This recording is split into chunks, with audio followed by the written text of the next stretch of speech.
This channel does not promote any violent, harmful, or illegal activities. All content provided by this channel is meant for an educational purpose only. Behala high স্কুলে শিক্ষকদের ঘিরে বিক্ষোভ। স্কুলে আটকে রাখা হয়েছে শিক্ষকদের। স্কুলের উপস্থিতি পর্যাপ্ত না থাকায় উচ্চ মাধ্যমিক পরীক্ষায় বসতে দেওয়া হয়নি বেশ কিছু পড়ুয়াকে। পরীক্ষায় বসতে দেওয়ার দাবিতে শিক্ষকদের স্কুলে আটকে রেখেছে পড়ুয়ারা। পরিচালন কমিটির সভাপতিকেও ঘিরে ধরে বিক্ষোভ পড়ুয়াদের। আমাদের সঙ্গে রয়েছেন লাইভে আমাদের প্রতিনিধি সুমন মহাপাত্র। সুমন, এই ঘেরাওটা কতক্ষণ চলছে এবং এই অন্যায় আবদার কি মেনে নেওয়া হবে? দেখো, বেলা 8টা বাজতে চললো, প্রায় সন্ধ্যে 8টে বাজতে চললো প্রায়, কিন্তু এখনো এই স্কুলের শিক্ষকরা তারা কিন্তু স্কুলের অভ্যন্তরে আটকে রয়েছেন এবং পড়ুয়ারা যারা 11-এর সেকেন্ড সেমিস্টারে পড়ে, অর্থাৎ নতুন পদ্ধতিতে উচ্চ মাধ্যমিক দেবে আগামী বছর, তারা এখন উচ্চ মাধ্যমিকের পার্ট, কারণ এখন উচ্চ মাধ্যমিক সেমিস্টারে হয়, সেই সেমিস্টারের পড়ুয়ারা তারা কিন্তু তাদের বিক্ষোভ চালিয়ে যাচ্ছেন। গার্জেনরাও এসে যোগ দিয়েছেন এবং কিছুক্ষণ আগে একজন স্যার বেরিয়ে যেতে চাইছিলেন, তখন শিক্ষকরা যখন বেরিয়ে যেতে চাইছিলেন তখন এই পড়ুয়ারা তাদের বাইক ধরে টেনে রীতিমতন তাদেরকে স্কুলে ঢুকিয়েছে। পাশাপাশি তারা স্কুলের উপরেও চড়াও হওয়ার চেষ্টা করে, তখন কিন্তু পুলিশ তাদের আটকে দেয় এবং তারা এটা দাবি করছে যে তারা প্রধান শিক্ষককে চায়। তোমরা কি দাবি করছো? এইচএম এর সাথে দেখা করতে চাও? আমরা সবাই এইচএম কে চাই, এইচএম এর সাথে দেখা করতে চাই। এইচএম এখানে নিজে আসুক, কেন উনি আসছে না? এরকম শিক্ষকরা আটকে রয়েছেন, তোমরা এই বিক্ষোভ কতক্ষণ চালিয়ে যাবে? রাত হলো অনেক, যতক্ষণ না এইচএম আসবে, যতক্ষণ না এইচএম আসবে বিক্ষোভ চলবে। কিন্তু অ্যাটেন্ডেন্স সংক্রান্ত যে সমস্যা, সেই অ্যাটেন্ডেন্স তো তোমরা ফুলফিল করতে পারোনি। তো সবাই ফুলফিল করতে পারিনি। এই 80 জন যে স্টুডেন্ট রয়েছে, ক্যালকুলেশন কোনো মিস্টেক হয়েছে ওনাদের। তো আমাদের কোনো একটা ওনারা সিচুয়েশন বলে দিক যে আমরা সেটা করলে পাস করব কি পরীক্ষা দেবো। ওনারা আগে থেকেই ডিসিশন করে নিই যে আমরা পরীক্ষা দিলেও ফেল করব। তার মানে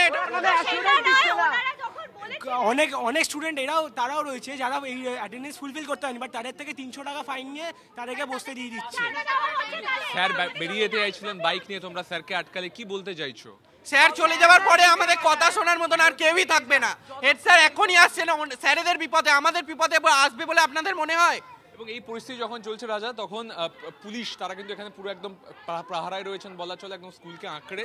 তার কারণ এই পড়ুয়ারা তারা কিন্তু স্কুলের অভ্যন্তরে প্রবেশের চেষ্টা করছিল। বেশ বোঝা যাচ্ছে সিচুয়েশন এখন কি সেখানে। সুমন, অনেক ধন্যবাদ আপাতত তোমাকে। বেহালা হাই স্কুলের শিক্ষকদের ঘিরে বিক্ষোভ, সেই ছবি আপনাদের দেখাচ্ছিলাম।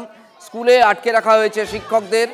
স্কুলের উপস্থিতি অর্থাৎ অ্যাটেন্ডেন্স পর্যাপ্ত না থাকায় উচ্চ মাধ্যমিক পরীক্ষায় বসতে দেওয়া হয়নি যাদের, সেই পড়ুয়ারা সেখানে বসে পড়ে বিক্ষোভ দেখাচ্ছেন এবং শিক্ষকদের ঘেরাও করে রেখেছেন। শুনবো ওই স্কুলের শিক্ষক কি বলছেন।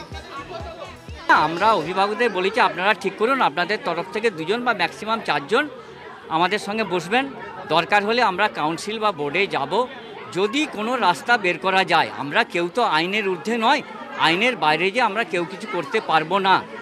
নিশ্চয়ই ছাত্রছাত্রীরা আমাদের সন্তান সুলভ, তাদের সেন্টিমেন্ট থাকতে পারে, নিশ্চয়ই থাকবে, তাদের কথা আমরা শুনছি।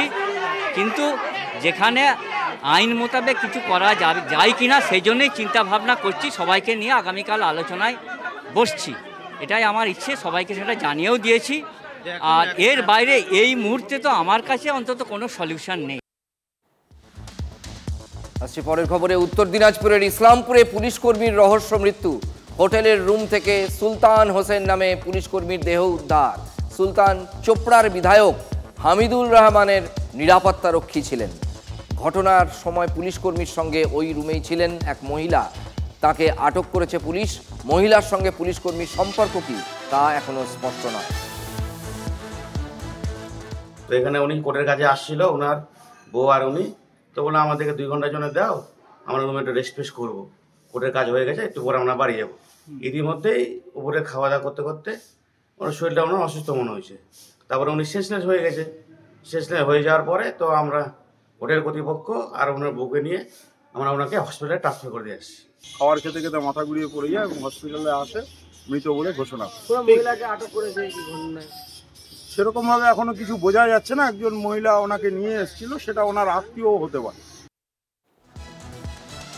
কলকাতায় ফের আগুন। এবার ফুলবাগানের অভিজাত আবাসনে আগুন লেগেছিল। আবাসনের 20 তলায় আগুন। দমকলের 3টি ইঞ্জিনের চেষ্টায় পরিস্থিতি অবশ্য নিয়ন্ত্রণে আসে। শর্ট সার্কিট থেকে অগ্নিকাণ্ড অনুমান দমকলের।